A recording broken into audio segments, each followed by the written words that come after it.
What's up, everyone? Welcome back to the Zendikar Rising spoiler update. And at this point in the spoiler cycle, it looks like that we have all of our showcase cards, which would also comprise of our rares and mythics, spoiled for the set. We do have some interesting things to talk about. So I'm just going to go through some of the mythics, and I did miss some on my last go around. One in particular that I thought was really cool and just kind of insane was Morog, Fury of Akum, which is a 6-mana 6/6 Minotaur, and each creature you control gets +1/+0 for each time it has attacked this turn, which is an interesting ability. It's like, oh wow, if they attack, they get +1/+0. But then we have this really insane landfall ability with whenever a land enters the battlefield under your control, if it's your main phase, there's an additional combat phase after this phase. At the beginning of that combat, untap all creatures you control. Like, just getting additional combat phases for playing lands?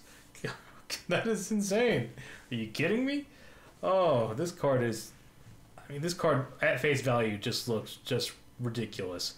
And I definitely hope to pull a foil one out of a collector's booster, which we will be opening some collector's booster packs and booster boxes on this channel, provided that we are able to get them, given the announcement Wizards made about the delay in product shipping. But we'll see how that all goes.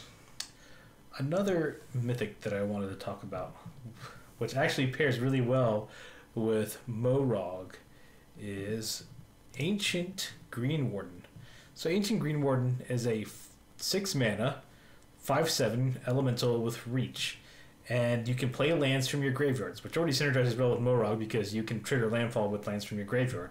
And if you have fetch lands in your graveyard, oh boy, let's not get into the ridiculous there. Like, play a fetch from your graveyard, crack it, get 2 landfall landfall triggers.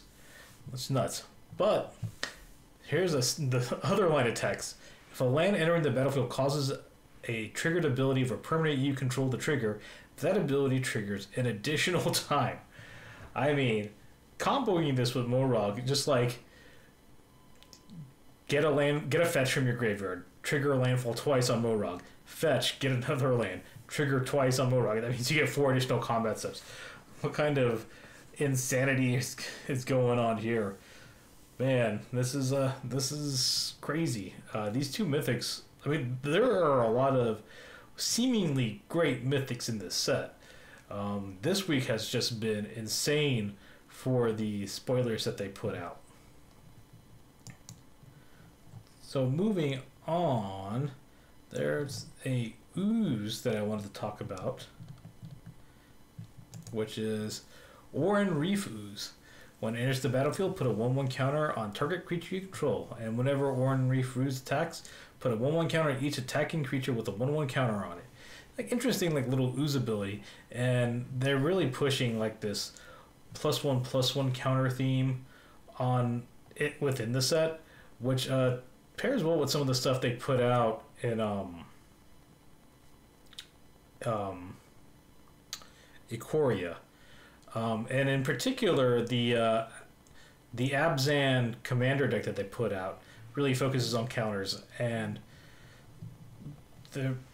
just like the synergies that they've had in their, planning for this block. I can see some of this stuff coming out pretty well, especially with, like, you have Oran Reef Ooze, and you have a card like Swarm Shambler that really plays well together. Another card that just came out, or just got spoiled, is Shadow Skull Charger. And this card's cool. It's like a pseudo ball lightning. So it's a 3-mana 4/3 with trample and haste and kicker of 2. If it was kicked, it enters the battlefield with a 1/1 counter on it. So if you kick it for 5 mana total, you get a 5/4 trample haste. But it also has this clause at the beginning of your end step. If Shadow Skull Charger doesn't have a 1/1 counter on it, you get to return it to your hand. So this really helps it, like, avoid sorcery speed removal. And we saw a similar card like this with Zergo Bellstriker, like, way back when. Well, not way back when, but, for me, it feels like recent memory. But this was a little while ago. So this card is really interesting, and I really do see like a lot of stuff going on to favor aggro decks. Between this and you have a card like Wayward Guide Beast that really synergizes well. So we're seeing a lot of what Wizards is planning for the standard environment. I mean, they're looking at some aggro, they're looking at some 1/1 counters. They're definitely, it looks like they're gonna try and push landfall, especially with a card like Leyline Tyrant that lets you stock up on mana so you can just like play some cards out and then use without having to play or make land drops that turn, and then make land drops after you play your big bombs to get some crazy like additional combat steps in, or go in that direction. Excuse me. So moving on, we had some interesting gold cards that came out, and I'm going to go over to Gracma, which is another card that focuses on the +1/+1 counters theme. So Gracma is a 3-mana 0/0. When it enters the battlefield, it enters with 3 1/1 counters on it. Whenever another creature you control dies, if it had a 1/1 counter on it, put a 1/1 counter on Gracma. And then when Gracma dies, create an XX black and green Hydra creature token where X is the number of 1/1 counters on Gracma. So you get like repetition with Gracma. Gracma grows if you're building around it with +1/+1 counter theme on it as well. And there's just so many cards in green and in black, for instance, that really synergize well with Gracma. It's a really cool card. And you know, we're getting some nice little commander fodder here too. Like Gracma really goes into like a black-green +1/+1 counter style deck, where you can throw in things like doubling season to really just get the biggest bang for your buck. Like this card seems like really insane with doubling season because it enters in with 6 1/1 counters, and then when it dies, you get to create 2 tokens. 2 tokens. So, man, just some nice stuff going on here. Moving on, we're going to go on to card number 371, which was Yasharn. Not Yasharn. I'm sorry. That is the wrong one. I'm thinking of Verizon 370. So let me get there real quick. So Verizon is X green blue, where it enters the battlefield with a 1/1 counter on it for each mana spent to cast it. And then whenever you cast a kick spell, you may remove 2 1 counters. If you do, you get to copy the spell. So just like interesting copy mechanics here by using a creature with 1/1 counters. And this is another card that kind of lends well to having doubling season in play, because doubling up on the number of counters that it comes into play with, and then being able to just like copy kick spells. And then moving into the artifacts, we have our Myriad Construct. So it's a 4-mana 4/4 with kicker 3.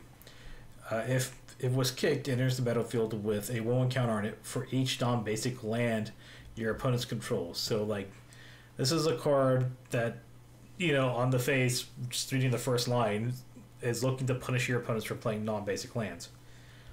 And then when it becomes the target of a spell, sacrifice it and create a number of 1/1 colors construct artifact creature tokens equal to its power.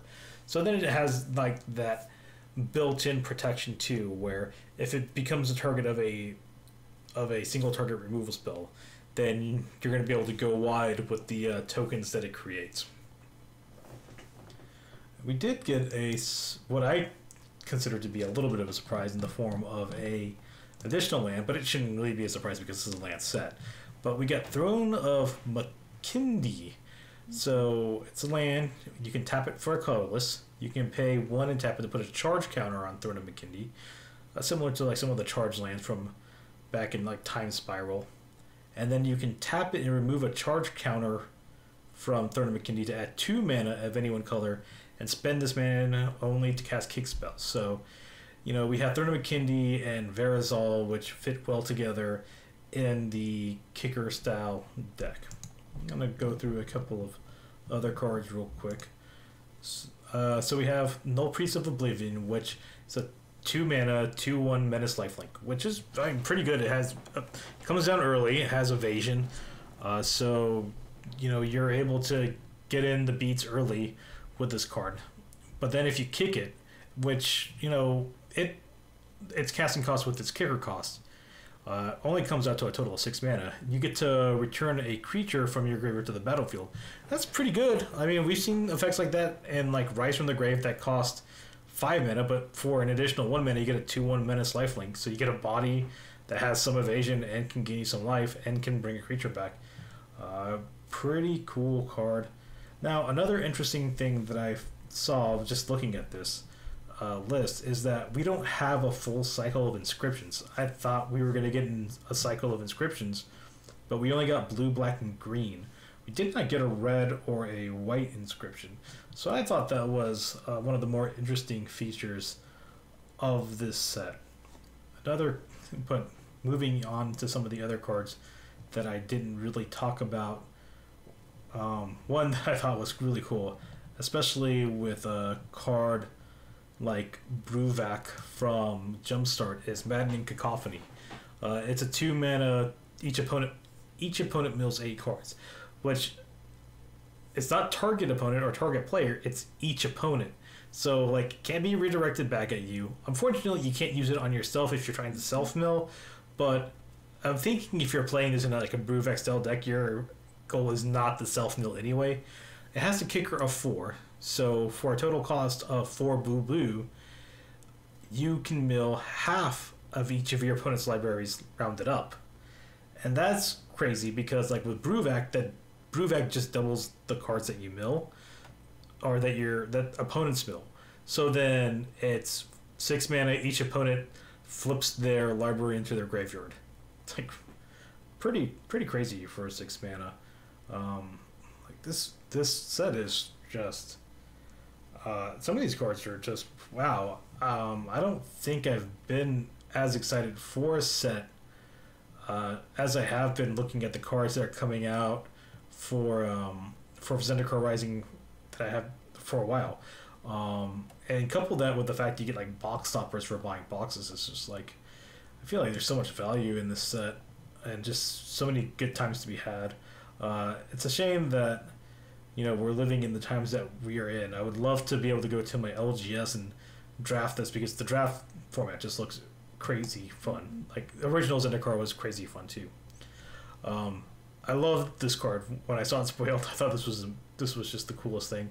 Cheryx the Raging Owl. It's a legendary creature, Leviathan Crab. Costs 4 mana, 2 blue. It's a 0/17, which I don't think we've seen that big of a toughness on a creature before. If I'm wrong, correct me in the comments. Spells your opponents cast that target Cheryx the Raging Owl cost 2 more to cast. So not only is it a 0/17, it's a 0/17 with upside. Like your opponents have to pay 2 more to target it with spells. It's like, okay, yeah, you're gonna get this like big blocker, and there's a catch. There's like it's better than face value, and then you can pay 3, and Cheryx gets plus X minus X until end of turn, where X is the number of islands you control. So at some point you can start swinging out with this guy. I think this card's good. I think this card looks weird, but I think this card's like pretty good. A 0/17 that can beat later on in the game just seems fine, really. Seems fine. And that's all that I really wanted to talk about. I think we have all the cards at this point. I think officially that all spoilers are supposed to be done tomorrow. And I know we got the spoilers for the commander decks. There's 6 new cards total, 3 for each new deck that's coming out. But what do you guys think of Zendikar Rising? I think this is going to be a great set. I know some people are weary of standard in general just because they don't like Uro decks.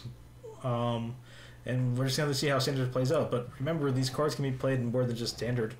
There are other formats, and I'm loving what this set's going to be adding into Commander. Like, I don't know if I want to build like a 4-mana Omnath deck that just does crazy landfall things, or if I want to go with like a red-green landfall deck, because we're getting so many cool red-green landfall cards in this set. I mean, we're getting a lot of cool landfall cards in this set, but red and green seem to be like the ones that are having like the best time. But let me know what you think about Zendikar Rising in the comment section below. I'd love to read your comments whenever you post them. If you liked the video, give it a thumbs up. It lets me know that I'm doing a good job. But if you don't like the video, feel free to give it a thumbs down, because it lets you know I'm doing a bad job.